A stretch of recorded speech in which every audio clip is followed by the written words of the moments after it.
Horror is an incredibly versatile and varied genre. From slasher to psychological to grindhouse to suspense, there's one thing every type of horror has in common. People adore it. Perhaps that adoration stems from a desire for control.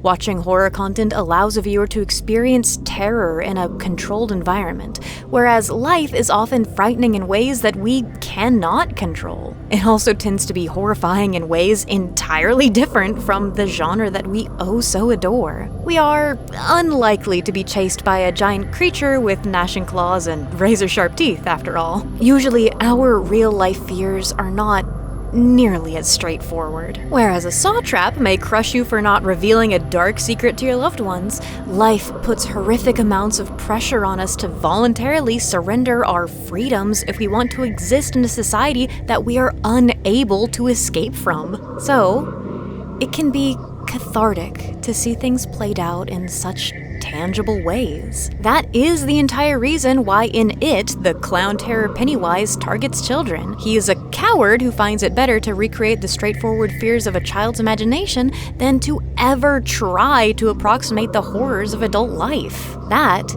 is what horror is all about. Viewing your own very real fears and phobias in a way that can be confronted and oftentimes, though not always, defeated. To that end, there is a quote that has gained great popularity online in these past couple of years. It is one that I agree with, and in its own way, brings me a great deal of solace. And that is actually a misquote of Cesar Cruz's poem titled "To Comfort the Disturbed and to Disturb the Comfortable, Onwards, Children of the Sun." Many take the first half of this title to simply mean art should make people who have been hurt feel seen. However, in context with the original poem, it means so much more. As a variant of Finley Dunn's 1902 newspaper column, where he discusses the duties and power reporters hold, expressing that the news can, quote, command the militia, run the police force and banks, baptize the young, marry the foolish, and bury the dead before roasting them afterwards, and its purpose is also to comfort the afflicted and afflict the comfortable, the poem is a powerful work that speaks of how we should not turn away from something simply because we are uncomfortable. The purpose of spreading awareness of injustice, either through the news, as in Dunn's writing, or through activism, as in Cruz's case, is to force the unpalatable into the light. We cannot turn a blind eye to the atrocities that others face, no matter how nauseating they may be. The least we can do is watch and speak up, to offer what little support we can to those afflicted and affected by tragedy. The least anyone can do is to offer support to those going through that indigestible event by letting them know that they are seen. With that in mind, the way social media has taken the quote in relation to horror is rather intriguing. Cruz is a 51-year-old Mexican author, scholar, and activist, and is known perhaps best for his 2008 book titled Revenge of the Illegal Alien, A Mexican Takes on the Empire. By all means, the book is postured as a work of horror, from the title reminiscent of old black and white classics a la Creature from the Black Lagoon, to the cover washed in a blood-red sky obstructed by the shadows of nettles and thorns. Beyond the cover, however, the book is a striking collection of poetry and short stories about his lived experience with systemic racism. Powerful and at times biting, within the pages of A Mexican Takes on the Empire, you can truly feel the essence of Cruz's now famous poem title. The struggles shared through each word are something many who have been othered by a world they must live in can commiserate with. There is something that baffles and enrages those who cannot relate. One review described the work as a collection of love stories. Published in 2017, the review says Dr. Cruz brings the fire and passion of an educator, activist, poet, father, and husband all in one. One may call this a book of poems, but that doesn't quite do it justice. It is, in my opinion, a collection of love stories for youth, community, familia, immigrants, education, history, and humanity as a whole.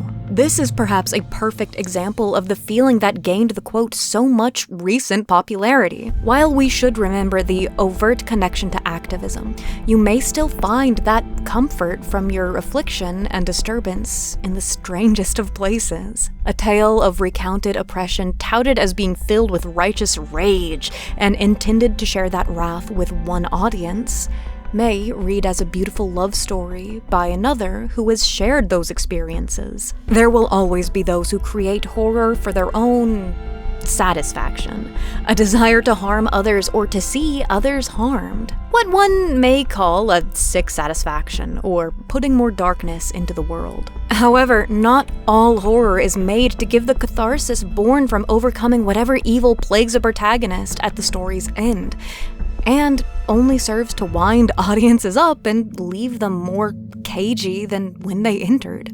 Though, to many this may be seen as quote-unquote bad horror, there are people who find solace in that clock spring feeling even still. Those who have had to live in a state of stress 24/7 and have become used to it, for example, may find that films like that bring the feeling of coming home after a long, stressful day. Perhaps one who sees their own life as a dark pit with no way out will be able to relate to the unending and futile struggle of the film's protagonist. Perhaps seeing the darkness they experience is what they need to be able to lift themselves out of the mire trapping them, a la Akimbo Comics, page 924. Needless to say, it can be difficult to find a proper balance with the horror you want to make, to create something disturbing yet uplifting, painful yet fulfilling, to make horror that forces you to think back on it, not only from the scare left by frightening imagery, but also from the message that you have been left with. Whether horror truly comforts the afflicted and afflicts the comfortable, the genre has always been used as a conveyance of commentary through visual metaphor. Frankenstein is a commentary on the frightening landscape of medical science and innovation during the Industrial Revolution. However, it can also be read as a statement on the horror of womanhood, most specifically of the horrors of motherhood. Victor is emasculated by his own creation after its birth, with his identity as a budding and brilliant scientist stripped away piece by piece throughout the story, just as mothers oftentimes lose any identity of their own outside of motherhood after the birth of their child. This can be further argued even outside of the novel itself. Frankenstein was the doctor, not the monster. Yet, most think of the creature with bolts in its neck more than the waifish man who created it when the name comes up. Horror is a genre that encourages you to sit in the discomfort it brings you, to truly think about the messages being told and what you're being shown. Get Out isn't just about the horrors of brainwashing when visiting the estate of your rich white girlfriend's parents. Alien isn't just about a big scary xenomorph hunting the crew until the only person left is the woman others refused to listen to. Now, of course the answer isn't that every C-lister horror film is secretly trying to tell you something new and innovative, or even that every crummy horror flick was made with any greater purpose in mind. However, there is depth that every consumer can find if they want to read too much into something. Even Winnie the Pooh, Blood and Honey can be read as an anti-capitalist commentary. But there is always the option to simply consume the scares offered to you on a platter, to rake in the camp, to laugh at the absurdity, and to even be left gobsmacked by the depravity of it all. Social media, as it does with many things, has begun to dull the meaning of the comment and even the misquote that started this whole discussion down, to comfort the disturbed and to disturb the comfortable. The most milquetoast taxidermy chimera will be flooded with comments sharing this sentiment, whereas a piece depicting the mental spiral of a person harmed by assault is labeled as too edgy or trying too hard. That is another issue stemming from the loss of our misquote's true meaning. Anything done in earnest is labeled negatively. If you are too happy, you're cringe. If you are too ignorant, you're rage baiting.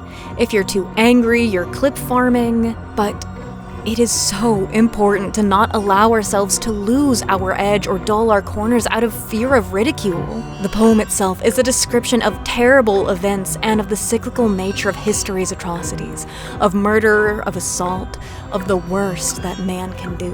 In itself, the poem can be read as a piece of horror depicting the matter of fact that is, the world is filled with people in search of better. That corporations are not your friend. That peace and freedom are never easily found, but are so easy to die for. So, if you must take the title of Cruz's poem at its barest of bones, or even if you must take the sentiment of responsibility in reporting and spreading awareness from all the way back in the early 1900s, do it thoughtfully. And the next time you want to turn away from the gruesome realities of life, remember that it is our job to comfort the afflicted by letting them know that they are seen. If you want to create something, do it in earnest and without worry of whatever anyone else might say, because those with cynical eyes will always devalue sincerity. And we owe it to each other, now more than ever, to let others know that we share in their feelings of fear and terror and hope and love and even despair. Thank you so much for getting to the end of this video. I appreciate it a whole lot. This is intended as the first of a two-part series that I have planned for the month of October, this being an explanation of horror at its core, and the second being a highlight of a creator of horror that I have come to truly adore. If you haven't already, make sure to like the video and subscribe. It really helps out the channel, and I'll get to see you in the next video if you do. Follow me on my website, whatchamarcallit.art, to stay up to date on my latest paintings and creations. And I want to say a big thank you to my Patreon supporters. I could not make this content without the support of all of you guys. At our brother, sibling, sister tier, we have Viri, Miss Mercuriel, Ash Valentine, and Boxkit. At our Mommies, Daddies, and Guardians tier, we have Mary, Kai, and Atac. And at our Gods, Goddesses, and Deities tier, we have Gods and Punks and Agent Ness. If you have the time, I really suggest you go and read Cesar Cruz's poem that I mentioned in this video. I'll have it linked down in the description below. It's really a powerful and, at times, painful read, but I do think you'll be better for reading it. As I said, look forward to another video coming very soon, and I cannot wait to see you there. Stay safe and do your best to stay healthy. Bye-bye. Evil plagues I'm a babbling brook.